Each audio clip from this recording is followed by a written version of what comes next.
Револтирани од судството и како што велат несоодветните и селективни судски пресуди, моторџиите излегоа на улица. Под мотото Правда за Гоце се одржа мотопротест низ Скопските улици, кој заврши пред зградата на Основен суд. Поводот за овој протест е тоа што Советот на јавни обвинители ја одби представката на Наташа Димитриевска, која во сообраќајката кај Млечен пред 3 години го загуби својот сопруг и своето неродено бебе. Васил Чорбаџиев, судски прогласен за виновен за смртта на мотоциклистот Гоце, доби само условна казна. Советот на јавни обвинители и стручниот колегиум на Висше јавно обвинителство Скопје, на кој што јас немам право на никаков правен лек, на толку образложена представка, тие да ми кажат дека само обвинителката постапила законско и согласно прописи.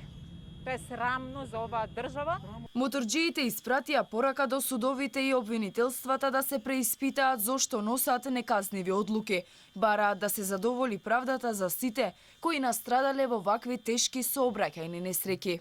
Овој мотопротест е организиран со цел да се извести јавноста и институциите во земјава дека се случуваат неказнети сообраќајни незгоди со фатални последици. Мотоциклистите реагираат дека изминативе години сведоци сме на многу случаи во кои гинат невини луѓе, а одговорните лица не ја добиваат заслужената казна.